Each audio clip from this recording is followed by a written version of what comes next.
നമ്മളേറെ സ്നേഹിക്കുന്ന ഒരു വ്യക്തിയുടെ ഭാഗത്ത് നിന്ന് ചതി ഉണ്ടായാൽ അതാർക്കും അങ്ങനെ സഹിക്കാൻ കഴിയുന്നതല്ല. ആ വേദന മറ്റാർക്കും പറഞ്ഞാലും മനസ്സിലാകില്ല. എന്നാൽ പ്രണയച്ചതി എന്ന് കേട്ടിട്ടില്ലേ? പുതിയ തലമുറയുടെ ഭാഷയിൽ പറഞ്ഞാൽ ടേപ്പ്.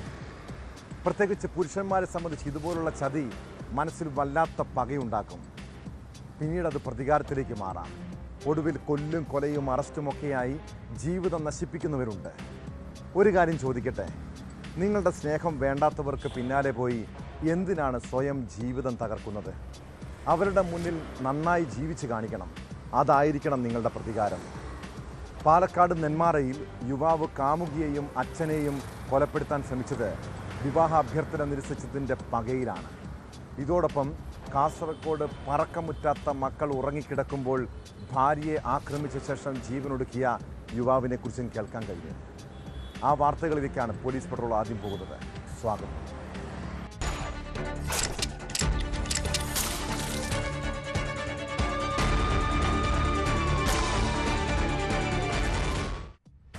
പാലക്കാട് നെന്മാറ സ്വദേശിനി ശ്രുതി +2 പഠിക്കുമ്പോഴാണ് ബസ് ഡ്രൈവറായ ഗിരീഷുമായി പ്രണയത്തിലാകുന്നത്. പിന്നീട് ഡിഗ്രിക്ക് ശേഷം യുവതി ജോലി തേടി വിദേശത്തേക്ക് പോയി. ഗൾഫ് വിസയ്ക്കുള്ള സാമ്പത്തിക സഹായമൊക്കെ നൽകിയത് ഗിരീഷായിരുന്നു. നാട്ടിലേക്ക് തിരികെ വന്നാൽ വിവാഹം കഴിക്കാൻ ഇരുവരും തീരുമാനിച്ചതാണ്. അതിനിടെ രണ്ടുപേരും തമ്മിൽ ചില അസ്വാരസ്യങ്ങളൊക്കെ ഉണ്ടായി കാണാം. എന്നാൽ ശ്രുതി നാട്ടിൽ തിരിച്ചെത്തിയാൽ പ്രശ്നങ്ങൾ അവസാനിക്കുമെന്നാണ് ഗിരീഷ് കരുതിയത്. അങ്ങനെ ശ്രുതി മടങ്ങി വന്നതോടെ അയാൾ വിവാഹാഭ്യർത്ഥനയുമായി വീട്ടിലെത്തി. പക്ഷെ തന്നെ വിവാഹം കഴിക്കാൻ താല്പര്യമില്ലെന്ന് അവൾ പറഞ്ഞതോടെ അവൻ്റെ മനസ്സ് തകർന്നു. കഴിഞ്ഞ രാത്രി യുവതിയുടെ വീട്ടിൽ ഗിരീഷ് എത്തിയത് പ്രതികാര ചിന്തയോടെയാണ്.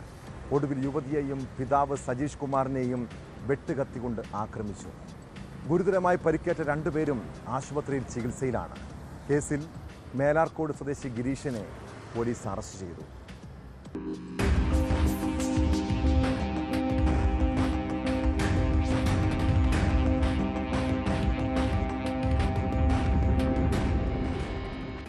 വർഷമായി യുവതിയും ഗിരീഷും തമ്മിൽ അടുപ്പത്തിലായിരുന്നു. അതിനിടെയാണ് ശ്രുതി ഗൾഫിലേക്ക് ജോലി തേടി പോയത്. അതിനുള്ള സാമ്പത്തിക സഹായമൊക്കെ നൽകിയത് ഗിരീഷാണ്. നാട്ടിൽ തിരിച്ചെത്തിയാൽ ഇരുവരും തമ്മിൽ വിവാഹം കഴിക്കാനും തീരുമാനിച്ചു. എന്നാൽ യുവതി വിദേശത്ത് ജോലിക്ക് പോയി തിരികെ വന്നതിന് ശേഷം ബസ് ഡ്രൈവറായ ഗിരീഷിനെ ഒഴിവാക്കാൻ ശ്രമിച്ചതാണ് ആക്രമണത്തിന് കാരണമെന്ന് പോലീസ് പറയുന്നു. കഴിഞ്ഞ ദിവസം വൈകിട്ട് മദ്യലഹരിയിൽ എത്തിയ ഗിരീഷ് യുവതിയെയും അച്ഛനെയും വെട്ടുകത്തിക്കൊണ്ട് ആക്രമിക്കുകയായിരുന്നു. ആക്രമണത്തെ തുടർന്ന് ഇരുവരെയും നെന്മാറ സ്വകാര്യ ആശുപത്രിയിൽ പ്രവേശിപ്പിച്ചു. ആലത്തൂർ പോലീസാണ് ഗിരീഷിനെ അറസ്റ്റ് ചെയ്തത്. ഗിരീഷിന്റെ വിവാഹാഭ്യർത്ഥന കുടുംബം നിരസിച്ചതിൽ പ്രകോപിതനായാണ് അക്രമം എന്നാണ് വിവരം. വിദേശത്തായിരുന്ന ശ്രുതി നാട്ടിൽ തിരിച്ചെത്തിയതറിഞ്ഞ് വിവാഹാഭ്യർത്ഥന നടത്തിയപ്പോൾ പ്രതിയോട് താല്പര്യമില്ലെന്ന് അറിയിച്ചതായി പോലീസ് പറഞ്ഞു. എന്നാൽ തുടർന്നും യുവതിയെ ഫോണിലൂടെ വിളിച്ച് നിരന്തരം ശല്യം ചെയ്തിരുന്നതായി ഇവർ പരാതിപ്പെട്ടു. വിവാഹത്തിന് വഴങ്ങാതെ വന്നതോടെ കത്തിയുമായി വീട്ടിൽ അതിക്രമിച്ചു കയറി യുവതിയെ ആക്രമിച്ചതായും തടയാനെത്തിയ അച്ഛനെയും വെട്ടിപ്പരിക്കേൽപ്പിച്ചതായും പോലീസ് പറയുന്നു.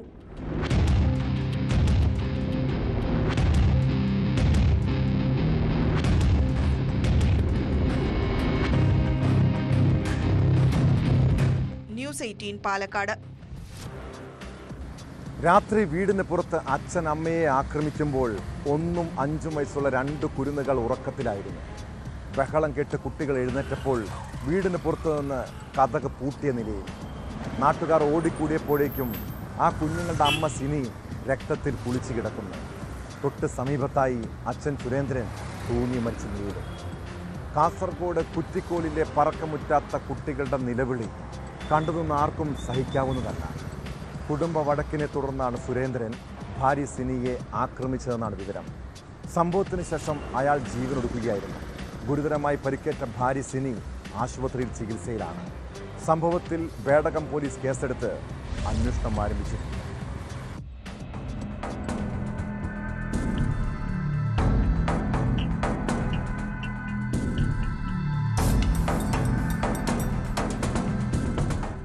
കുറ്റിക്കോൽ പയന്തങ്ങാനത്ത് ഭാര്യയെ കുത്തിപ്പരിക്കേൽപ്പിച്ച ശേഷം ഭർത്താവ് കെട്ടിത്തൂങ്ങി ജീവനൊടുക്കി.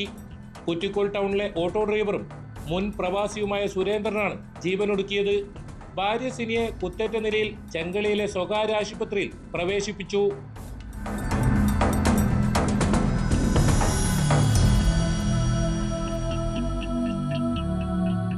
5ഉം 1ഉം വയസ്സുള്ള 2 മക്കൾ ഉറങ്ങിക്കിടന്ന മുറി പുറത്തുനിന്ന് പൂട്ടിയ ശേഷമാണ് സുരേഷ് ഭാര്യയെ കഴുത്തിന് കുത്തി പരിക്കേൽപ്പിച്ചത്. പരിക്കേറ്റ സിനി ഓടി അയൽവീട്ടിലെത്തി വിവരം പറയുകയായിരുന്നു. തുടർന്ന് അയൽവാസികൾ സിനിയെ ആശുപത്രിയിലേക്ക് കൊണ്ടുപോയി. പിന്നീട് നാട്ടുകാർ എത്തി പരിശോധിച്ചപ്പോഴാണ് സുരേഷിനെ ഏണിപ്പടിയിൽ തൂങ്ങിയ നിലയിൽ കണ്ടത്. അപ്പോഴേക്കും മരണം സംഭവിച്ചിരുന്നു. കുടുംബ വഴക്കാണ് സംഭവത്തിന് കാരണമെന്നാണ് സംശയിക്കപ്പെടുന്നത്. സംഭവത്തിൽ ബേഡകം പോലീസ് കേസെടുത്ത് അന്വേഷണം ആരംഭിച്ചു.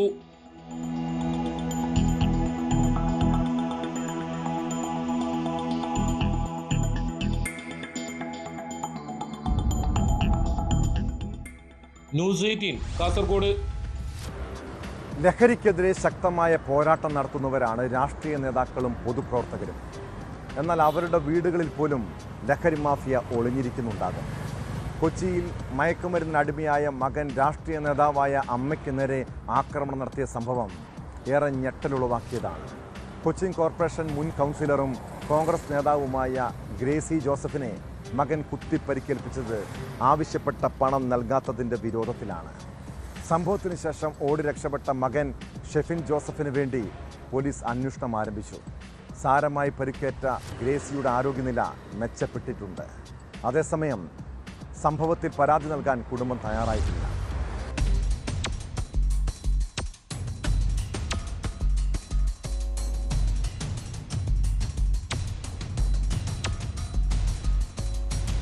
കലൂരിൽ ഗ്രേസി നടത്തിയിരുന്ന കടയിലെത്തി മകൻ ഷെഫിൻ ജോസഫ് പണം ആവശ്യപ്പെട്ടതോടെയാണ് കഴിഞ്ഞ രാത്രി സംഭവങ്ങളുടെ തുടക്കം.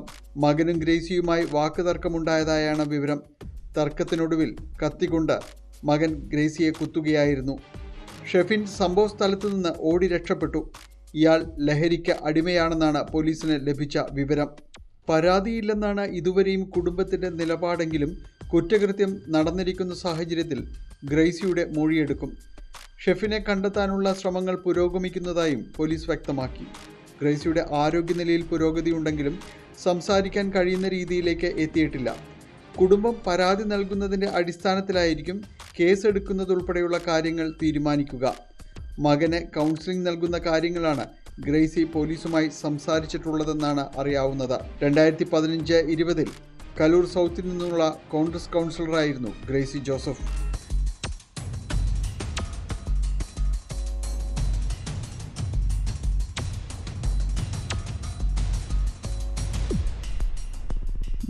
ന്യൂസ് 18 കൊച്ചി. വേദിയെ ഇളക്കി മറിക്കുന്ന പാട്ടുകൾ, ഗായകനെന്ന താരപരിവേഷം. സ്വാഭാവികമായും വേടനോട് പലർക്കും ആരാധനയും ഇഷ്ടവും പ്രണയവുമൊക്കെ തോന്നാം. എന്നാൽ ഇങ്ങനെ അയാളെ പ്രണയിച്ച 3 പെൺകുട്ടികളാണ് ലൈംഗിക പീഡന പരാതിയുമായി രംഗത്ത് വന്നത്. അതിൽ യുവ ഡോക്ടറെ ബലാത്സംഗം ചെയ്ത കേസിൽ വേടൻ അറസ്റ്റിലുമായി. എന്നിട്ടും അയാൾ ഇപ്പോഴും സ്വയം ന്യായീകരിക്കുകയാണ്. തനിക്കെതിരായ ആരോപണങ്ങൾക്ക് പിന്നിൽ ഗൂഢാലോചനയുണ്ടെന്നാണ് വേടൻ പറയുന്നത്. ഗവേഷക വിദ്യാർത്ഥിനിയുടെ ലൈംഗികാതിക്രമ പരാതിയിൽ ചോദ്യം ചെയ്യലിന് എത്തിയപ്പോഴായിരുന്നു പ്രതികരണം. കേസിൽ വേടനെ പോലീസ് ചോദ്യം ചെയ്ത് വിട്ടയച്ചു. വേടൻ്റെ മൊഴി പരിശോധിച്ച ശേഷം ആവശ്യമെങ്കിൽ വീണ്ടും വിളിപ്പിക്കാനാണ് അന്വേഷണ സംഘത്തിൻ്റെ തീരുമാനം.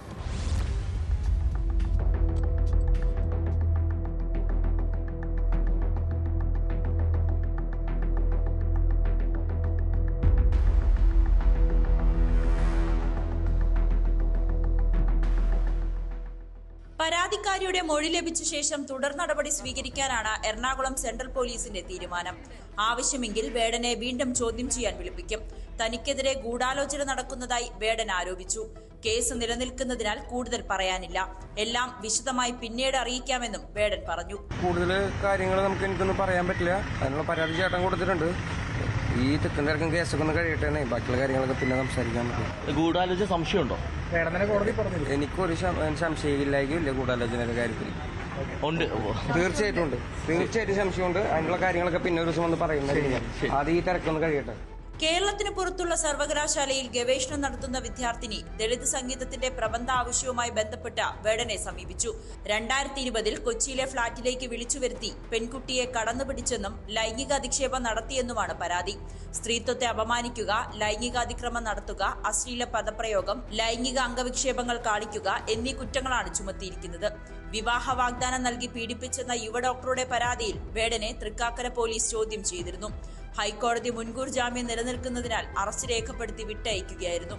അതേസമയം വേടനെതിരെ ഉയരുന്ന തുടർച്ചയായ പരാതികളിലെ ഗൂഢാലോചന അന്വേഷിക്കണമെന്നാവശ്യപ്പെട്ട് കുടുംബം മുഖ്യമന്ത്രിക്ക് പരാതി നൽകി.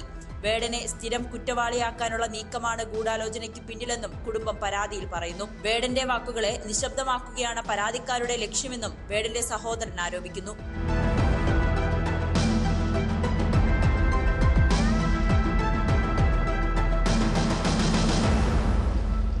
ന്യൂസ് 18 കൊച്ചി. വേടനെ പോലെ താരപരിവേഷവും അധികാരവും മുതലെടുത്ത് പെൺകുട്ടികളെയും സ്ത്രീകളെയും ലൈംഗികമായി ചൂഷണം ചെയ്തവനാണ് രാഹുൽ മാങ്കൂട്ടത്തിൽ. അയാളുടെ പഞ്ചാര വർത്തമാനത്തിൽ നിരവധി പെൺകുട്ടികളാണ് ചതിക്കിരയായത്. എന്നാൽ യുവതികൾ പരാതി നൽകാത്തത് നാണക്കേട് കാരണമാണോ അതോ അയാളുടെ സമ്മർദ്ദം കാരണമാണോ? എന്തായാലും രാഹുൽ മാങ്കൂട്ടത്തിനെതിരായ ലൈംഗികാരോപണ കേസിൽ തെളിവുകൾ തേടി ക്രൈംബ്രാഞ്ചിൻ്റെ അന്വേഷണം തുടരുകയാണ്. യുവനടി രാഹുലിനെതിരെ മൊഴി നൽകിയ പശ്ചാത്തലത്തിൽ കൂടുതൽ പേർ പരാതിയുമായി രംഗത്തെത്തിയേക്കുമെന്നാണ് അന്വേഷണ സംഘത്തിൻ്റെ നിഗമനം. അന്വേഷണം വഴിതിരിച്ചുവിടാനുള്ള നീക്കം നടക്കുന്നുണ്ടെന്ന നിഗമനത്തിൽ ആ ദിശയിലേക്കും അന്വേഷണം വ്യാപിപ്പിച്ചിട്ടുണ്ട്.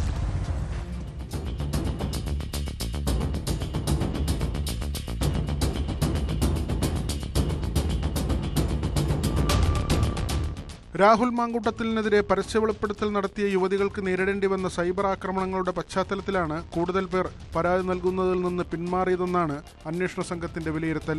അതേസമയം കൊച്ചി സ്വദേശിയായ യുവനടി രാഹുലിനെതിരെ പ്രത്യേക അന്വേഷണ സംഘത്തിന് മൊഴി നൽകിയതിന് പുറമെ പരാതിക്ക് ആധാരമായ തെളിവുകൾ കൂടി കൈമാറിയിരുന്നു. ഈ സാഹചര്യത്തിൽ മറ്റുള്ളവരും അന്വേഷണത്തോട് സഹകരിച്ചേക്കുമെന്ന നിഗമനത്തിലാണ് ക്രൈംബ്രാഞ്ച്. കൊച്ചി സ്വദേശിനിയായ യുവതിയെ പരാതിക്കാരിയോ സാക്ഷിയോ ആക്കി മാറ്റുന്നതിൽ നിയമോപദേശത്തിന്റെ അടിസ്ഥാനത്തിൽ തീരുമാനമെടുക്കും. അതേസമയം ഗർഭചിത്രം നടത്തിയ യുവതികളെ നേരിൽ കണ്ട് മൊഴിയെടുക്കാനുള്ള ശ്രമം അന്വേഷണ സംഘം തുടരുകയാണ്. ഗർഭചിത്രം നടത്തിയ 2 യുവതികളിൽ ഒരാൾ മൊഴി നൽകാൻ സന്നദ്ധത അറിയിച്ചാൽ ഇത് പ്രത്യേക കേസായി രജിസ്റ്റർ ചെയ്ത് നിയമ നടപടികൾ കടുപ്പിക്കാനുള്ള നീക്കമാണ് ക്രൈംബ്രാഞ്ചിൻ്റേത്. ADGP H. വെങ്കടേഷിന്റെ മേൽനോട്ടത്തിലാണ് അന്വേഷണം പുരോഗമിക്കുന്നത്.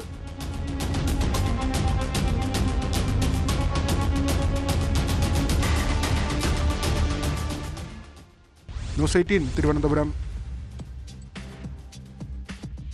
6 വർഷത്തോളം ചതുപ്പിൽ കുഴിച്ചിട്ട രഹസ്യം അത് പുറത്തെത്തിക്കാൻ കഠിനമായ വഴികളിലൂടെ പോലീസ് നടത്തിയ അന്വേഷണം. കോഴിക്കോട് വെസ്റ്റ് ഹിൽ സ്വദേശി വിജിലിൻ്റെ തിരോധാനവും ദുരൂഹമരണവും പോലീസിൻ്റെ കുറ്റാന്വേഷണ ചരിത്രത്തിൽ അസാധാരണമായൊരു ഏടാണ്. കോഴിക്കോട് നഗരത്തിൽ നിന്ന് മാറി സരോവരത്തെ ഒറ്റപ്പെട്ട ചതുപ്പ് സ്ഥലത്ത് നിന്നാണ് 6 വർഷം മുൻപ് സുഹൃത്തുക്കൾ ചേർന്ന് കുഴിച്ചിട്ട ശരീരഭാഗങ്ങൾ കണ്ടെടുത്തത്. മനുഷ്യഗന്ധം തിരിച്ചറിയാൻ ശേഷിയുള്ള പോലീസ് നായയുടെ സഹായത്തോടെയായിരുന്നു തിരച്ചിൽ. ചതുപ്പിനുള്ളിൽ വഴി നിർമ്മിച്ച് മണ്ണുമാന്തി യന്ത്രം ഉപയോഗിച്ചായിരുന്നു പരിശോധന.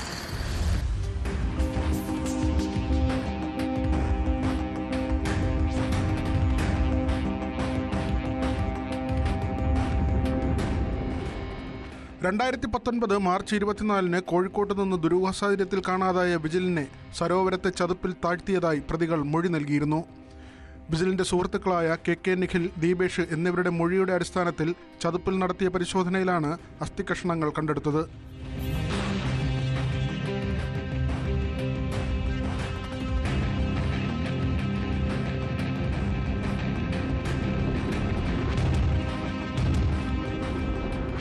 അമിത ലഹരി ഉപയോഗത്തെ തുടർന്ന് വിജിൽ മരിച്ചെന്നും വിവരം പുറത്തു പറയാൻ ഭയമായതിനാൽ മൃതദേഹം ചതുപ്പിൽ താഴ്ത്തിയെന്നുമായിരുന്നു പ്രതികളുടെ മൊഴി.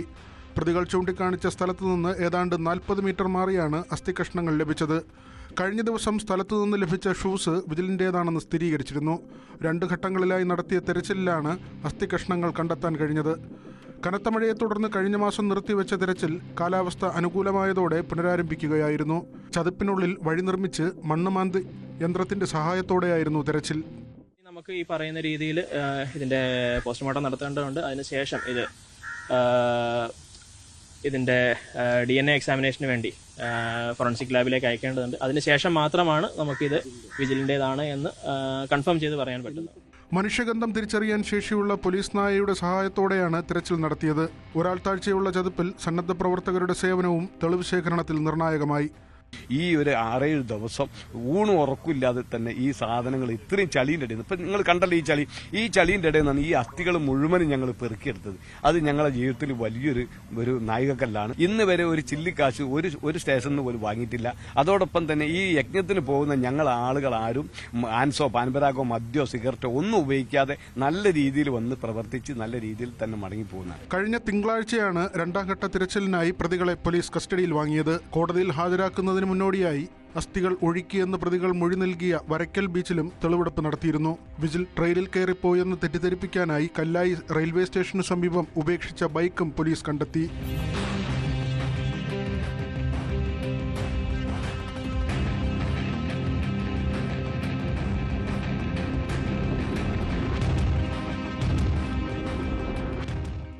ന്യൂസ് 18 കോഴിക്കോട്. ധർമ്മസ്ഥലയിലെ ബംഗളഗുഡയിൽ കണ്ട കാഴ്ചകൾ ഭയപ്പെടുത്തുന്നതാണ്. അതിനുശേഷം ഉറങ്ങാൻ പോലും കഴിഞ്ഞിട്ടില്ല. മഹസ്തർ തയ്യാറാക്കാനായി SITക്കൊപ്പം പോയ വിട്ടള ഗൗഡയുടെ ഉള്ളിൽ ഇപ്പോഴും ആ ദൃശ്യങ്ങളുണ്ട്. ആദ്യ ദിനം 3 മൃതദേഹങ്ങളും രണ്ടാം തവണ 5 മൃതദേഹാവശിഷ്ടങ്ങളും താൻ നേരിട്ട് കണ്ടെത്തിയെന്നാണ് അയാൾ പറയുന്നത്. ധർമ്മസ്ഥലയിൽ ദുരൂഹ സാഹചര്യത്തിൽ മരിച്ച സൗജന്യയുടെ അമ്മാവനാണ് കേസിലെ പ്രധാന സാക്ഷികളിൽ ഒരാളായ വിട്ടള ഗൗഡ. ബംഗളഗുഡയിൽ ഒളിഞ്ഞിരിക്കുന്ന ആ രഹസ്യങ്ങൾ തേടുകയാണ് അന്വേഷണ സംഘം. മനുഷ്യവാസമില്ലാത്ത ഈ സ്ഥലം കേന്ദ്രീകരിച്ച് പല ദുരൂഹതകളും ഒളിഞ്ഞിരിക്കുന്നു.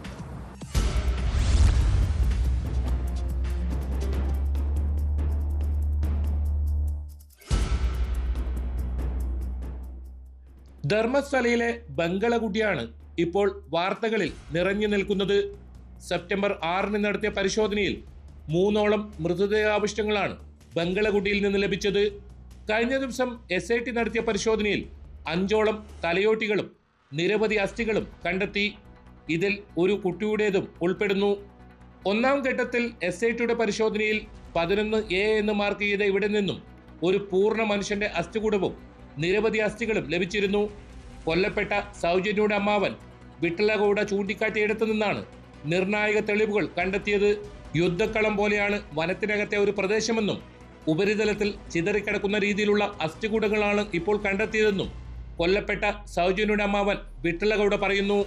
ನಂತರ ಅದರ ಪಕ್ಕದಲ್ಲಿ ಒಂದು 6-7 ಮಣ್ಣಿನ ಮಡಿಕೆ ಕಲಶ ಅಲ್ಲಿ ಸಿಗುತ್ತೆ. ಒಂದು ಸ್ಟಿಕ್ಕು, ಒಂದು ಕನ್ನಡಕ, ಒಂದು ಗ್ಲಾಸು, ಮತ್ತೊಂದು ಮೊಬೈಲ್ ಒಂದು ಕವರು, ಬ್ಯಾಕ್ ಕವರು ಸಿಗುತ್ತೆ. ಅದು ನೋಡಿದ ತಕ್ಷಣ ನಮಗೆ ಮೇಲೆಲ್ಲ ಜುಮ್ ಅನ್ಸರ ಆಯಿತು. ಯಾಕಂದರೆ ಅವತ್ತು ನಾನು ನಿನ್ನೆ ನಿದ್ದೆ ಮಾಡಲಿಲ್ಲ, ಬೇಜಾರಾಯಿತು. ನಾವು ಕ್ಷೇತ್ರದಲ್ಲಿ ಈ ಥರ ಆಗ್ತಾಯಿದೆಯಾ ಅನ್ನೋದು ಸ್ವಲ್ಪ ತುಂಬ ಬೇಜಾರಾಯಿತು. ಅದು ಸರಿಯಾಗಿ ತನಿಖೆ ಮಾಡಬೇಕು, ಅದಕ್ಕೆ ಯಾರು ಅದನ್ನು ಕೊಲೆ ಮಾಡಿದ್ದಾರೆ, ತಂದು ಯಾರು ಬಿಸಾಡಿದ್ದಾರೆ ಅನ್ನೋದು ನಮಗೆ ಅದು ತನಿಖೆ ಆಗಬೇಕು. ಮತ್ತು ಅದರಲ್ಲಿ ನಮ್ಮ ಸೌಜನ್ಯಗೆ ನ್ಯಾಯ ಸಿಗಬೇಕು. വനത്തിനകത്ത് മന്ത്രവാദം നടത്തിയെന്ന് സംശയിക്കുന്ന തെളിവുകളും കണ്ടെത്തി. നേത്രാവതി പുഴയോടും സംസ്ഥാന പാതയോടും ചേർന്ന് കിടക്കുന്ന പ്രദേശമാണ് ബംഗളഗുഡെ. ആദ്യഘട്ടത്തിൽ SIT അടയാളപ്പെടുത്തിയ 1 മുതൽ 12 വരെയുള്ള ഇടങ്ങൾ ബംഗളഗുഡയുടെ അതിരുകളിലാണ്. തദ്ദേശീയരായ ആളുകൾ കയറാൻ ഭയപ്പെടുന്ന ഇടം കൂടിയാണ് ബംഗളഗുഡ എന്ന് പറയുന്ന വനപ്രദേശം. പതിറ്റാണ്ടുകൾക്ക് മുൻപ് ഇവിടെ ഒരു ബംഗ്ലാവ് ഉണ്ടായിരുന്നുവെന്നും ഇതിന്റെ ശേഷിപ്പായി തറഭാഗം മാത്രമാണ് ഇപ്പോൾ ബാക്കിയുള്ളതെന്നുമാണ് പറയപ്പെടുന്നത്. ഉഗ്രവിഷമുള്ള പാമ്പുകൾ ഉൾപ്പെടെയുള്ള ഇഴജന്തുക്കളുടെ താവളം കൂടിയാണ് ഇവിടം. കഴിഞ്ഞ ദിവസം പ്രദേശം കേന്ദ്രീകരിച്ച് പരിശോധനക്കായി എത്തിയ SIT സംഘത്തെ ഡി ഗ്യാങ് എന്നറിയപ്പെടുന്ന സംഘം തടയാൻ ശ്രമിച്ചതും സംശയത്തിന് ഇടയാക്കിയിട്ടുണ്ട്.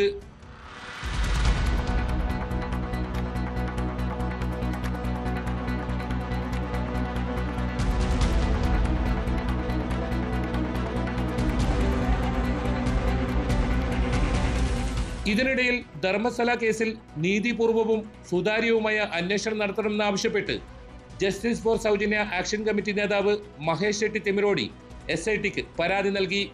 ബെൽത്തങ്ങാടിയിലെ ക്യാമ്പ് ഓഫീസിൽ നേരിട്ടെത്തിയാണ് പരാതി കൈമാറിയത്. ധർമ്മസ്ഥലയിലെ മുഴുവൻ അസ്വാഭാവിക മരണങ്ങൾ സംബന്ധിച്ച വിശദമായ അന്വേഷണം നടത്തണമെന്നും മഹേഷ് ഷെട്ടി ആവശ്യപ്പെട്ടു. ബംഗളഗുഡയിൽ നിന്ന് മാത്രം ഇതുവരെ 10ലേറെ മനുഷ്യ അസ്ഥികൂടങ്ങൾ കണ്ടെത്തിയ സാഹചര്യത്തിൽ തുടരന്വേഷണം നടത്തണമെന്ന ആവശ്യമാണ് ആക്ഷൻ കമ്മിറ്റി ഉന്നയിക്കുന്നത്. വെളിപ്പെടുത്തലുകളിൽ മുൻ ശുചീകരണ തൊഴിലാളി ചിന്നയിൽ നിന്ന് തുടങ്ങി ഏറ്റവും ഒടുവിൽ ആക്ഷൻ കമ്മിറ്റിയിലെ പ്രധാനി വിട്ടള ഗൗഡിലെത്തി നിൽക്കുമ്പോൾ ധർമ്മസ്ഥലയിലെ കൂട്ടക്കൊലപാതക കേസിൽ സങ്കീർണതകളും ഏറുകയാണ്. ഒന്നാം ഘട്ടത്തിലേതുപോലെ വിപുലമായ തെരച്ചിലിന് SIT തയ്യാറാകുമോ എന്നതാണ് ഇനി കണ്ടറിയേണ്ടത്. BJP സംസ്ഥാന ഘടകം ജസ്റ്റിസ് ഫോർ സൗജന്യ ആക്ഷൻ കമ്മിറ്റിക്ക് പൂർണ്ണ പിന്തുണയുമായി രംഗത്തെത്തിയ സാഹചര്യത്തിൽ പ്രത്യേക അന്വേഷണ സംഘത്തിന്മേൽ ഇതിനായുള്ള സമ്മർദ്ദവും ഏറുകയാണ്.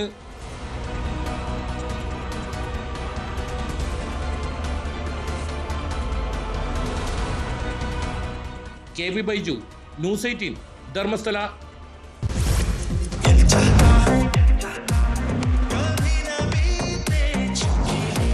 Presenting the Maruti Suzuki Victoris. Got it all. ഒരബദ്ധം ഏത് പോലീസുകാരനും സംഭവിക്കാം. എന്നാൽ വീഴ്ച ഉണ്ടായെന്ന് ബോധ്യപ്പെട്ടാൽ തിരുത്താൻ എന്തുകൊണ്ടാണ് കേരള പോലീസ് തയ്യാറാകാത്തത്? മാത്രമല്ല, ഒരു കള്ളക്കേസെടുത്ത് നിരപരാധിയെ ജയിലിലടച്ചെന്ന് കണ്ടെത്തിയാലും പോലീസ് ഉദ്യോഗസ്ഥരെ സംരക്ഷിക്കുന്നതാണ് നമ്മുടെ നാട്ടിലെ സിസ്റ്റം.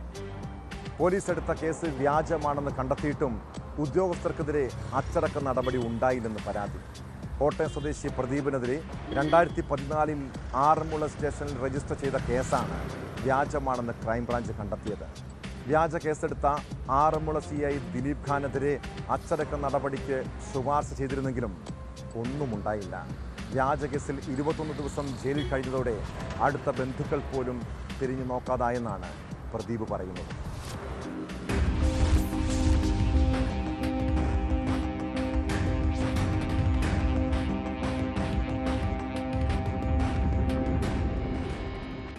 കുടുംബത്തിന് വളരെയധികം ബുദ്ധിമുട്ടുണ്ടായി. ഞങ്ങൾ ശരിക്കും പറഞ്ഞാൽ ഒറ്റപ്പെട്ടു പോയി. നമ്മൾ ഈ സമൂഹത്തിൽ ജീവിക്കുന്ന ഒരാളെ ഇതുപോലെ കള്ളക്കേസൊക്കെ കൊടുത്ത് പത്രത്തിലെല്ലാം ഇടിയിപ്പിച്ച് ഇതുപോലെ ന്യൂസ് വരുമ്പോഴത്തേക്ക് ഉണ്ടാകുന്നൊരു അവസ്ഥ അത് പറഞ്ഞാൽ അറിയിക്കുന്നതിനും അപ്പുറമാണ്.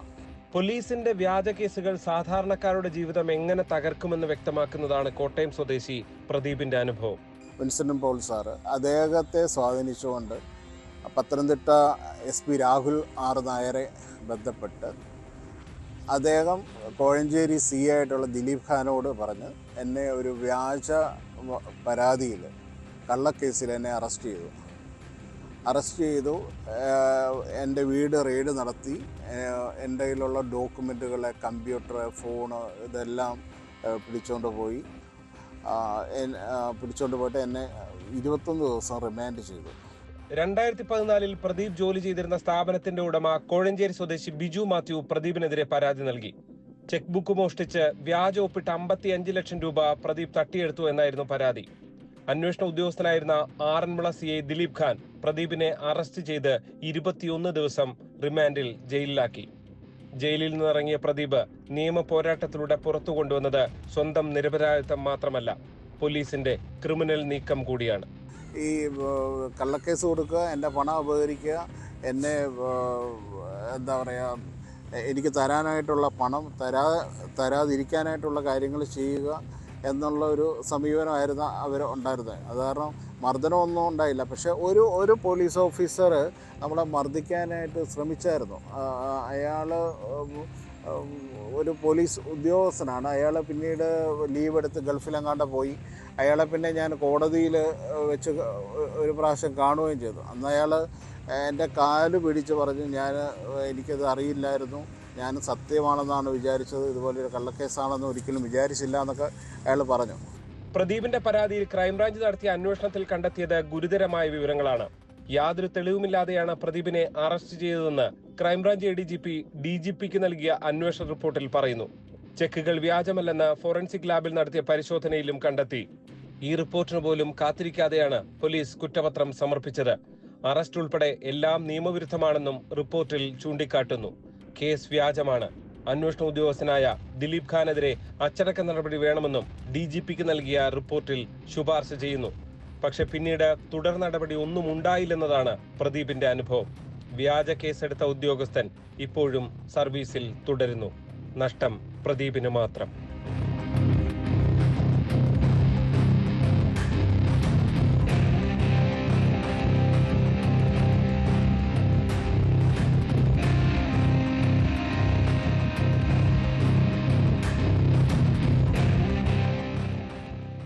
G Sreejith, News 18 Kottayam. മനസാക്ഷിയില്ലാത്ത ഇടിയൻ പോലീസുകാരെ കുറിച്ച് പലപ്പോഴും നമ്മൾ കേൾക്കാറുണ്ടല്ലേ? അങ്ങനെ ദുഷ്ടരായവർ മാത്രമല്ല, വളരെ ദുർബല മനസ്സുള്ള പോലീസുകാരും ഈ നാട്ടിലുണ്ട്. തൊഴിലിടത്തെയും വ്യക്തി ജീവിതത്തിലെയും ചെറിയ പ്രശ്നങ്ങൾ പോലും താങ്ങാനാകാതെ ജീവനൊടുക്കുന്നവർ.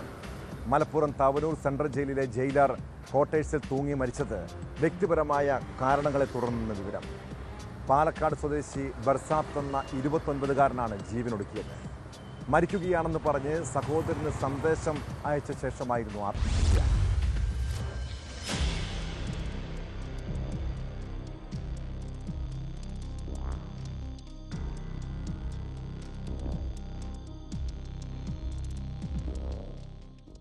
മലപ്പുറം ജില്ലയിലെ തവനൂർ സെൻട്രൽ ജയിലിൽ ജയിലറായി സേവനമനുഷ്ഠിക്കുന്ന യുവ ഉദ്യോഗസ്ഥനെയാണ് വെള്ളിയാഴ്ച രാവിലെ താമസ സ്ഥലത്ത് ജീവനൊടുക്കിയ നിലയിൽ കണ്ടെത്തിയത്. ജയിലിലെ assistant prison officer Palakkad Chittur സ്വദേശി ബർസാത്ത് എന്ന 29-കാരനാണ് മരിച്ചത്. വെള്ളിയാഴ്ച രാവിലെ സഹപ്രവർത്തകർ അന്വേഷിച്ചെത്തിയപ്പോൾ ക്വാർട്ടേഴ്സിലെ മുറിയിൽ മരിച്ച നിലയിൽ കണ്ടെത്തുകയായിരുന്നു. വ്യക്തിപരമായ കാരണങ്ങളാൽ ബർസാത്ത് സ്വയം ജീവനൊടുക്കുകയായിരുന്നുവെന്ന് ഉന്നത ഉദ്യോഗസ്ഥർ അറിയിച്ചു.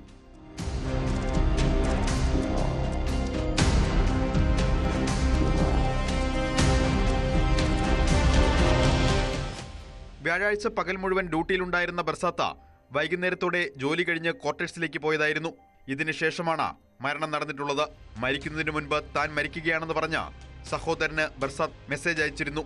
എന്നാൽ ഈ സന്ദേശം രാവിലെയാണ് ബർസാത്തിന്റെ സഹോദരൻ കണ്ടത്. അപ്പോൾ തന്നെ സഹപ്രവർത്തകരെ അറിയിക്കുകയും ഇവരെത്തിയപ്പോൾ ക്വാർട്ടേഴ്സിലെ മുറിയിൽ മരിച്ച നിലയിൽ കണ്ടെത്തുകയുമായിരുന്നു.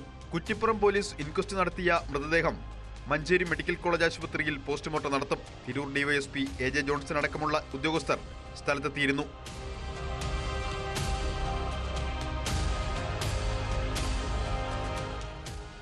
ന്യൂസ് 18 തിരൂർ.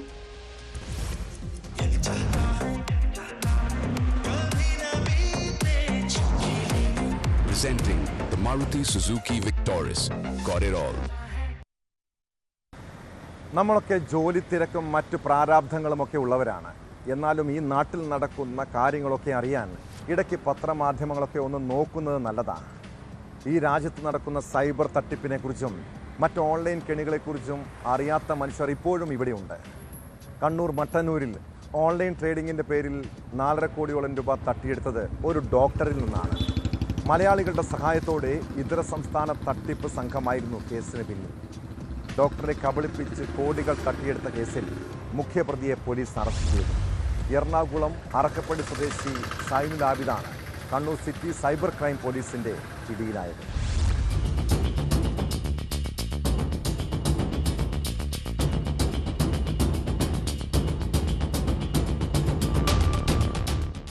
വ്യാജ ട്രേഡിംഗ് ആപ്ലിക്കേഷൻ വഴി കോടികൾ തട്ടിയ കേസിലാണ് അറസ്റ്റ്. എറണാകുളം അറക്കപ്പടി സ്വദേശിയായ സൈനുൽ ആബിദിൻ എന്ന 41-കാരനാണ് അന്വേഷണ സംഘത്തിന്റെ പിടിയിലായത്. ഷെയർ ട്രേഡിംഗ് നടത്തുന്നതിനായി പ്രതികൾ ഉൾപ്പെടുന്ന വാട്സപ്പ് ഗ്രൂപ്പിലൂടെയായിരുന്നു തട്ടിപ്പ്. അപ്സ്റ്റോക്ക് എന്ന കമ്പനിയുടെ വെൽത്ത് പ്രോഫിറ്റ് പ്ലാൻ സ്കീമിലൂടെ വൻ ലാഭം കിട്ടുമെന്ന് വിശ്വസിപ്പിച്ചാണ് ട്രേഡിംഗ് ആപ്ലിക്കേഷനിൽ പണം നിക്ഷേപിക്കാൻ പ്രേരിപ്പിച്ചത്. വിവിധ ബാങ്ക് അക്കൗണ്ടുകളിലേക്ക് വാട്സപ്പ് വഴിയുള്ള നിർദ്ദേശങ്ങൾക്കനുസരിച്ച് പണം നിക്ഷേപമായി സ്വീകരിക്കുകയായിരുന്നു. ഓരോ തവണ ഇൻവെസ്റ്റ്മെന്റ് നടത്തുമ്പോഴും വ്യാജ ട്രേഡിംഗ് ആപ്ലിക്കേഷനിൽ വലിയ ലാഭം കാണിച്ചു. എന്നാൽ പണം പിൻവലിക്കാൻ ശ്രമിച്ചപ്പോൾ പല സാങ്കേതിക കാരണങ്ങളും പറഞ്ഞ് വീണ്ടും പണം വാങ്ങുകയാണുണ്ടായത്. പണം പിൻവലിക്കാൻ സാധിക്കാതെ വന്നതോടെ ഇത് തട്ടിപ്പാണെന്ന് പരാതിക്കാരന് മനസ്സിലായി. ചെന്നൈ സ്വദേശിയായ സെന്തിൽകുമാർ എന്നയാളുടെ അക്കൗണ്ടിൽ 44 ലക്ഷം രൂപ ATM വഴിയും ഓൺലൈൻ ട്രാൻസാക്ഷൻ വഴിയും ആബിദാണ് കൈകാര്യം ചെയ്തത്. കേസിൽ ഉൾപ്പെട്ട മറ്റു പ്രതികളായ മഹബൂബ് ബാഷ, ഫാറൂഖ്, റിജാസ് എന്നിവരെ പോലീസ് ചെന്നൈയിൽ നിന്ന് നേരത്തെ അറസ്റ്റ് ചെയ്തിരുന്നു. മറ്റൊരു കേസിൽ Kannur rural cyber crime police arrest ചെയ്ത ആബിദിനെ റിമാൻഡ് ചെയ്തിരുന്നു. ആ കേസിൽ ഇയാൾ ജാമ്യത്തിലാണ്. ആബിദിന്റെ പേരിൽ വിശാഖപട്ടണത്തും ഒരു കേസുണ്ട്. കണ്ണൂർ അസിസ്റ്റന്റ് കമ്മീഷണർ ജേക്കബ് MD-യുടെ നേതൃത്വത്തിലുള്ള സംഘമാണ് പ്രതികളെ പിടികൂടിയത്.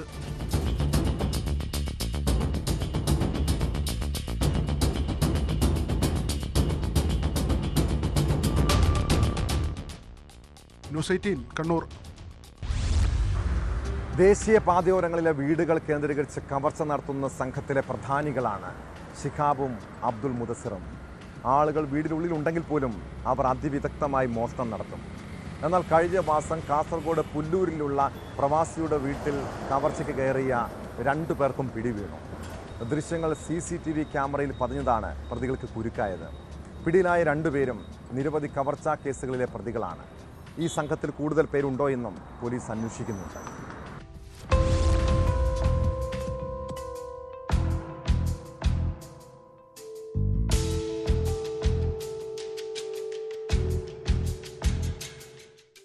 ദേശീയ പാതയോരങ്ങളിലെ ആളില്ലാത്ത വീടുകൾ കേന്ദ്രീകരിച്ച് കവർച്ച നടത്തുന്ന സംഘത്തിലെ മുഖ്യ സൂത്രധാരൻ ഉൾപ്പെടെ 2 പേർ അമ്പലത്തറ പോലീസിന്റെ പിടിയിലായി. നിരവധി കവർച്ചാ കേസുകളിൽ പ്രതികളായ കർണാടക അതിർത്തിയിലെ മുറത്തണ സ്വദേശി ഷിഹാബ്, ദേർലക്കട്ട സ്വദേശി അബ്ദുൾ മുദസീർ എന്നിവരാണ് പിടിയിലായത്. ഹെൽമറ്റ് ധരിച്ച് ബൈക്കിലെത്തിയാണ് സംഘം കവർച്ച നടത്തിയിരുന്നത്. പുല്ലൂരിലെ പ്രവാസി പി പത്മനാഭന്റെ വീട്ടിൽ വാതിൽ തകർത്ത് കവർച്ചാശ്രമം നടത്തിയ കേസിലാണ് പ്രതികൾ പിടിയിലായത്. ഇവരുടെ ദൃശ്യങ്ങൾ CCTV ക്യാമറയിൽ പതിഞ്ഞിരുന്നു. ഇതാണ് പ്രതികളിലേക്കെത്താൻ പോലീസിന് സഹായകമായത്. സംസ്ഥാനത്തിനകത്തും പുറത്തുമായി പ്രതികൾക്കെതിരെ നിരവധി കേസുകളുണ്ടെന്ന് പോലീസ് വ്യക്തമാക്കി. ജില്ലാ പോലീസ് മേധാവിയുടെ മേൽനോട്ടത്തിൽ കാസർഗോഡ് SP നന്ദഗോപന്റെ നേതൃത്വത്തിലുള്ള അന്വേഷണ സംഘമാണ് പ്രതികളെ സാഹസികമായി പിടികൂടിയത്.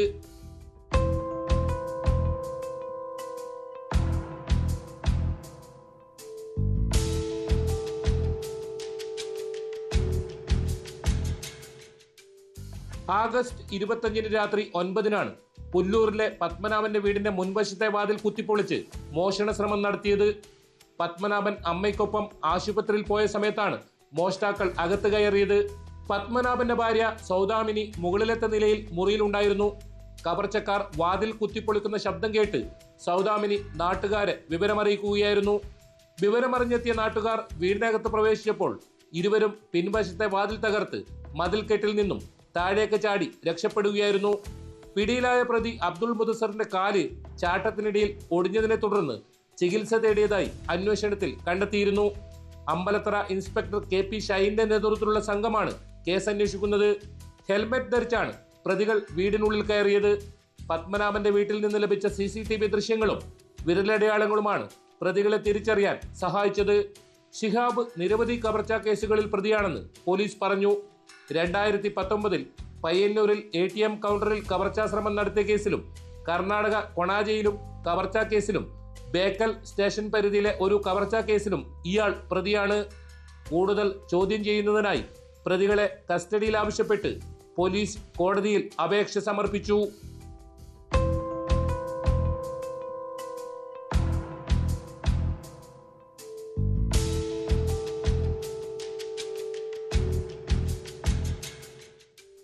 ന്യൂസ് 18 കാസർഗോഡ്.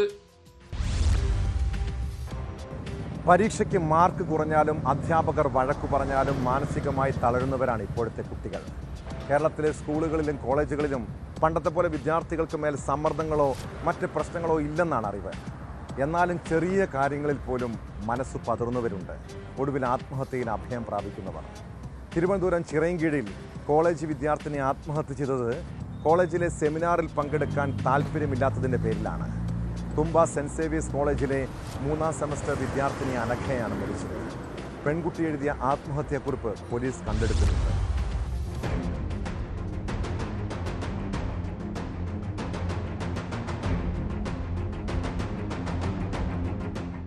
രാവിലെ കുടുംബാംഗങ്ങളാണ് അനഘയെ ആത്മഹത്യ ചെയ്ത നിലയിൽ കണ്ടെത്തിയത്. കിടപ്പുമുറിയിലെ ജനാലക്കമ്പിയിൽ തൂങ്ങി മരിച്ച നിലയിലായിരുന്നു മൃതദേഹം. മുറിയിൽ നിന്നും ആത്മഹത്യാക്കുറിപ്പ് കണ്ടെടുത്തു. ഇതിൽ കോളേജിൽ തിങ്കളാഴ്ച നടക്കുന്ന സെമിനാറിൽ പങ്കെടുക്കുവാൻ കഴിയാത്തതിന്റെ മാനസിക വിഷമത്തിൽ ആത്മഹത്യ ചെയ്യുന്നുവെന്നാണ് എഴുതിയിട്ടുള്ളത്. ആത്മഹത്യാക്കുറിപ്പ് പോലീസ് പുറത്തുവിട്ടിട്ടില്ല. തിരുവനന്തപുരം സെന്റ് സേവിയേഴ്സ് കോളേജിൽ 2ാം വർഷ ബോട്ടണി വിദ്യാർത്ഥിനിയാണ് അനഘ. ചിറയൻകീഴ് പോലീസ് അസ്വാഭാവിക മരണത്തിന് കേസെടുത്ത് അന്വേഷണം തുടങ്ങി. പെൺകുട്ടിയെ മറ്റെന്തെങ്കിലും പ്രശ്നങ്ങൾ അലട്ടിയിരുന്നോ എന്നും പരിശോധിക്കുന്നുണ്ട്. വീട്ടിലോ കോളേജിലോ എന്തെങ്കിലും പ്രത്യേക പ്രശ്നങ്ങൾ ഉണ്ടായിരുന്നതായി അടുത്ത ബന്ധുക്കൾക്ക് പോലും അറിയില്ല. വിദേശത്ത് ജോലിയിലായിരുന്ന പിതാവ് നാട്ടിലെത്തിയ ശേഷമായിരിക്കും മൃതദേഹം സംസ്കരിക്കുന്നത്. സംഭവത്തിൽ കോളേജ് അധികൃതരുടെയും സുഹൃത്തുക്കളുടെയും മൊഴിയെടുക്കും.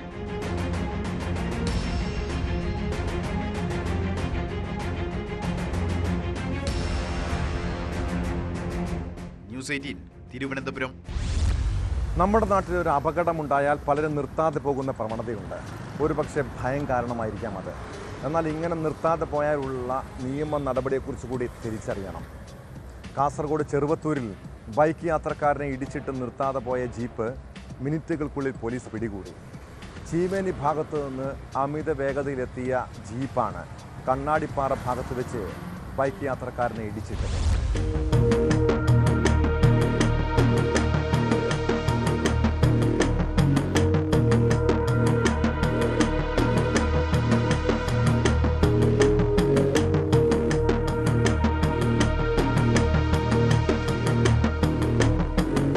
വൈകുന്നേരം 5:20 സംഭവം. Nileshwaram Rajas higher secondary school അധ്യാപകനായ ബാലകൃഷ്ണനെയാണ് അമിത വേഗത്തിൽ എത്തിയ ജീപ്പ് ഇടിച്ചിട്ടത്. ചെറുവത്തൂർ ഭാഗത്ത് നിന്ന് ചീമേനി ഭാഗത്തേക്ക് പോകുകയായിരുന്ന ബൈക്കിൽ എതിരെ എത്തിയ ജീപ്പ് ഇടിച്ച ശേഷം നിർത്താതെ പോവുകയായിരുന്നു. തുടർന്ന് അപകടകരമാം വിധം ചെറുവത്തൂർ ബസ് സ്റ്റാൻഡിലൂടെ പോയ ജീപ്പ് ഹോംഗാർഡ് വിവരമറിയിച്ചതിനെ തുടർന്ന് ഹൈവേ പോലീസ് പിടികൂടി. ജീപ്പ് ഡ്രൈവർക്ക് പിഴ ചുമത്തി പറഞ്ഞുവിടാനിരിക്കുമ്പോഴാണ് അപകടം വരുത്തിയ ജീപ്പാണെന്ന് സ്പെഷ്യൽ ബ്രാഞ്ച് വിവരം നൽകിയത്.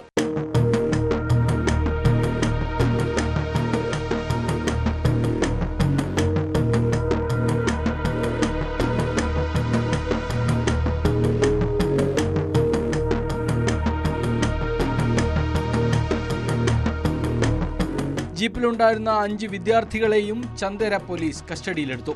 ചന്ദേര, ചീമേനി സ്റ്റേഷനുകളിലെ സ്പെഷ്യൽ ബ്രാഞ്ച് പോലീസുകാരുടെ സംയോജിതമായ ഇടപെടലാണ് ജീപ്പ് പിടികൂടാൻ സഹായിച്ചത്. അപകടത്തിൽ ബാലകൃഷ്ണന്റെ കൈയെല്ലുകൾക്ക് പൊട്ടലുണ്ട്.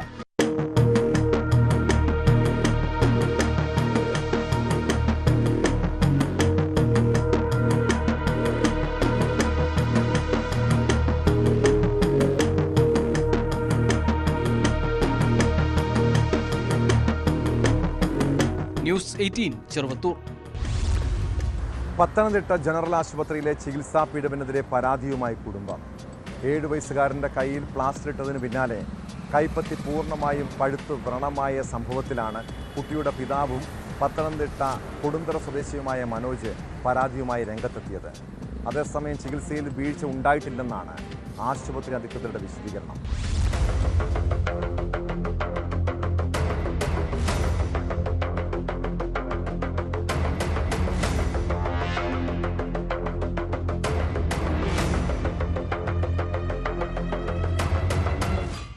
രണ്ടാഴ്ച മുൻപാണ് സൈക്കിളിൽ നിന്നും വീണ് കൈക്ക് പരിക്കേറ്റ 7 വയസ്സുകാരൻ മനുവിനെ പത്തനംതിട്ട ജനറൽ ആശുപത്രിയിൽ പ്രവേശിപ്പിക്കുന്നത്. പരിശോധനകൾക്ക് ശേഷം ഡ്യൂട്ടിയിലെ ഡോക്ടർ കയ്യിൽ പ്ലാസ്റ്റർ ഇടുകയും ഒരാഴ്ചയ്ക്ക് ശേഷം വീണ്ടും എത്താൻ ആവശ്യപ്പെടുകയും ചെയ്തു. എന്നാൽ കുട്ടിക്ക് പിന്നീട് കയ്യിൽ നീരും അസ്വസ്ഥതയും അനുഭവപ്പെട്ടു. വീണ്ടും പത്തനംതിട്ട ജനറൽ ആശുപത്രിയിൽ എത്തിയപ്പോൾ വിശദമായ പരിശോധന നടത്താതെ കുട്ടിയെ കോട്ടയം മെഡിക്കൽ കോളേജിലേക്ക് കൊണ്ടുപോകാനായിരുന്നു നിർദ്ദേശം. പിറ്റേ ചൊവ്വാഴ്ച അടുക്കാറായപ്പോഴത്തേക്ക് അന്ന് ആ തിങ്കളാഴ്ച ആയപ്പോൾ കൈക്ക് നല്ല വേദനയായി, നീരുമായി, പഴുപ്പായി. നമുക്കൊരു മരമാണ് അത് വെട്ടിക്കളഞ്ഞാൽ അതിന്റെ കൈ അത് പിന്നെയും കിളിച്ചു വരും. ഈ ജന്മനാ കിട്ടിയതായി അതൊരു വികലാംഗനായി കഴിഞ്ഞാൽ നാളെ അവൻ തിരിച്ച് നമ്മോട് ചോദിച്ചാൽ എനിക്ക് ഉത്തരവില്ല കൊടുക്കാൻ എന്റെ കുഞ്ഞിന്. അത് ശരിയായ കാര്യമല്ലേ? അതൊന്ന് ആലോചിച്ച് നോക്ക്. അതുകൊണ്ട് ആ ഡോക്ടർ എന്നല്ല, ഏത് ഡോക്ടർ അവർ ദൈവത്തിന് തുല്യമാണ്. അവര് ഒരു കാരണവശാലും ഒരു കുഞ്ഞുങ്ങളോട് എങ്ങനെ ചെയ്യാൻ പാടില്ല. ആശുപത്രിയിൽ നിന്നും കുട്ടിക്ക് മതിയായ ചികിത്സ ലഭിച്ചില്ലെന്നാണ് കുടുംബത്തിന്റെ ആരോപണം. കുട്ടിയുടെ ആരോഗ്യസ്ഥിതി വഷളായതോടെ തിരുവല്ലയിലെ സ്വകാര്യ ആശുപത്രിയിൽ പ്രവേശിപ്പിച്ചു. പ്ലാസ്റ്റർ അഴിച്ചു കാണിക്കാൻ പത്തനംതിട്ട ജനറൽ ആശുപത്രിയിലെ ഡോക്ടർമാർ തയ്യാറായില്ലെന്നും മറ്റൊരു ഡോക്ടറുടെ നിർബന്ധത്തെ തുടർന്നാണ് പ്ലാസ്റ്റർ നീക്കം ചെയ്തതെന്നും കുടുംബം ആരോപിക്കുന്നു. അതേസമയം കുട്ടിയുടെ ചികിത്സയിൽ ഡോക്ടർക്ക് വീഴ്ച പറ്റിയിട്ടില്ല എന്നാണ് ആശുപത്രി സൂപ്രണ്ടിന്റെയും കുട്ടിയെ ചികിത്സിച്ച ഡോക്ടറുടെയും നിലപാട്. ഒരു വൈകല്യത്തോടുകൂടിയുള്ള ഒടിവ് അല്ലെങ്കിൽ ഒരു മുറിവോട് കൂടിയുള്ള ഒടിവ്, ഓപ്പൺ ഫ്രാക്ചർ, ഇങ്ങനെ ചില കാര്യങ്ങളുണ്ട് നമുക്ക് അന്നേരം തുറന്ന് നോക്കേണ്ട ഒരു സൂചനയായിട്ട്. പക്ഷേ ഇതൊന്നും കുഞ്ഞിന് അന്നേരം ഇല്ലായിരുന്നു. ഞാൻ കുഞ്ഞിനെ അച്ഛനെ സമാശ്വസിപ്പിച്ചു. നമുക്ക് നേരം പ്ലാസ്റ്റർ ഇട്ടതല്ലേ, ഒരാഴ്ച കൂടെ പ്ലാസ്റ്റർ തുടരാം, നിങ്ങൾ അടുത്ത ചൊവ്വാഴ്ച ഒരാഴ്ച കഴിയുമ്പോൾ എന്നെ OP കൊണ്ടത് കാണിക്കാൻ പറഞ്ഞിട്ടുണ്ടായിരുന്നു. അപ്പം സ്വാഭാവികമായിട്ട് ഞാൻ പിന്നെ വേദനക്കുള്ള മരുന്ന് എഴുതി കൊടുത്തു. അവർ തിരിച്ചു പോവുകയും ചെയ്തു. പിന്നെ എനിക്കൊരു കോള് വരുന്നത് ഞായറാഴ്ച ഒരു ഉച്ചയോടെയാണ്, വൈകുന്നേരത്തോടെയാണ്. കാഷ്വൽ ഡോക്ടറിനെ വിളിക്കുന്നു. ഇതേ കുട്ടി, ഞാൻ കണ്ടൊരു പേഷ്യന്റ് OPയിൽ വന്നിട്ടുണ്ട്, കുഞ്ഞിന് കൈക്ക് നല്ല വേദനയുണ്ട്, പഴുപ്പുണ്ടെന്ന് അവർ പറയുന്നു എന്ന് പറഞ്ഞു. അപ്പോൾ ഞാൻ പറഞ്ഞു ഓക്കെ പ്ലാസ്റ്റർ അടിച്ച് നോക്കുമ്പോൾ ഒരു ബുദ്ധിമുട്ട് പറയുന്നുണ്ട്. പ്ലാസ്റ്റർ അടിച്ചപ്പം അവിടെ നീരുണ്ട്, പഴുപ്പിന് അംശമുണ്ട്. അപ്പം ഞാൻ പറഞ്ഞു ഓക്കെ ഇതൊരു അണുബാധയുടെ സൂചനയായിട്ട് തോന്നുന്നുണ്ട്. അപ്പോൾ അത് നമ്മുടെ ഇവിടെ ഇപ്പോൾ പരിമിതിയുണ്ട്, കാരണം നമ്മുടെ ഇപ്പോൾ ഇവിടെ ഓപ്പറേഷൻ തിയേറ്റർ ഇല്ല. അപ്പോൾ അവരെ കോട്ടയത്തേക്ക് റെഫർ ചെയ്തു. അവർ പക്ഷേ സന്തോഷപ്രകാരമാണ് തോന്നുന്നു ബിലീവേഴ്സ് മെഡിക്കൽ കോളേജിലേക്കാണ് പോയത്. അവിടുന്ന് അവരുടെ തുടർ ചികിത്സ എന്താ ഞാൻ അറിഞ്ഞില്ല. പിന്നെ ഈ ഒരു ഇഷ്യൂ ഉണ്ടാകുമ്പോഴാണ് നമ്മൾ അതിനെക്കുറിച്ച് ഫോളോ അപ്പ് ചെയ്യുന്നത്. പരിക്കുപറ്റിയ കുട്ടിക്ക് അണുബാധയുണ്ടായതാകാം മുറിവ് ഗുരുതരമാകാൻ കാരണമെന്നാണ് ഡോക്ടറുടെ വിശദീകരണം. സംഭവവുമായി ബന്ധപ്പെട്ട് ആരോഗ്യമന്ത്രിക്ക് പരാതി നൽകുമെന്ന് കുട്ടിയുടെ പിതാവ് മനോജ് പറഞ്ഞു.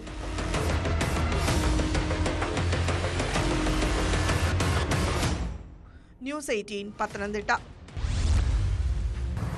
മലയാളികളുടെ അത്രയും ഒളിഞ്ഞു നോക്കാൻ കഴിവുള്ളവർ മറ്റെങ്ങും ഉണ്ടാകില്ല.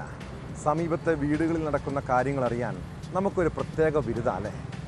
പല നാട്ടിലും സദാചാര പോലീസുകാരുണ്ട്. അയൽവീടുകളിൽ നടക്കുന്നത് എന്താണെന്നറിയാൻ വലിയ ഉത്സാഹമാണ് പലർക്കും. കണ്ണൂർ നടുവിലെന്ന പ്രദേശത്ത് വിവാഹിതയായ യുവതിയുടെ വീട്ടിൽ പതിവായി ഒരാൾ വരുന്നത് നാട്ടുകാരായ 3 ചെറുപ്പക്കാരുടെ ശ്രദ്ധയിൽപ്പെട്ടു. എന്നാൽ സദാചാര പോലീസ് ചമഞ്ഞ് അവർ ബഹളം വെക്കാനോ ആളെ കൂട്ടാനോ തയ്യാറായില്ല. പകരം യുവതിയുടെ കിടപ്പറ രംഗം ഒളിച്ചിരുന്ന് അവർ മൊബൈലിൽ പകർത്തി. പിന്നീട് ഭീഷണിപ്പെടുത്തി പണം തട്ടി. അവിടം കൊണ്ടും തീർന്നില്ല കേട്ടോ. തങ്ങൾക്ക് വഴങ്ങണമെന്നും ഇല്ലെങ്കിൽ ദൃശ്യങ്ങൾ പുറത്തുവിടുമെന്നും ഭീഷണി. ഇതോടെ യുവതി പോലീസിൽ പരാതി നൽകി. കേസിൽ അയൽവാസികളായ 2 പേരെ പോലീസ് അറസ്റ്റ് ചെയ്തു. നടുവിൽ സ്വദേശികളായ കുഞ്ഞാപ്പി എന്ന ശമൽ, ലത്തീഫ് എന്നിവരാണ് പിടിയിലായത്. കേസിലെ 1-ാം പ്രതിയും ശമലിൻ്റെ സഹോദരനുമായ ശ്യാം മറ്റൊരു കേസിൽ റിമാൻഡിലാണ്. ഇതുപോലെ മറ്റുള്ളവരെ ബ്ലാക്ക് മെയിൽ ചെയ്ത് പണം തട്ടുകയും ചൂഷണം ചെയ്യുകയും ചെയ്യുന്നവരുടെ വിധി ഇങ്ങനെയായിരിക്കുമെന്ന് തിരിച്ചറിഞ്ഞാൽ കൊള്ളാം. ഇതോടെ പോലീസ് പെട്രോൾ പൂർണ്ണമാകുന്നു. നമസ്കാരം.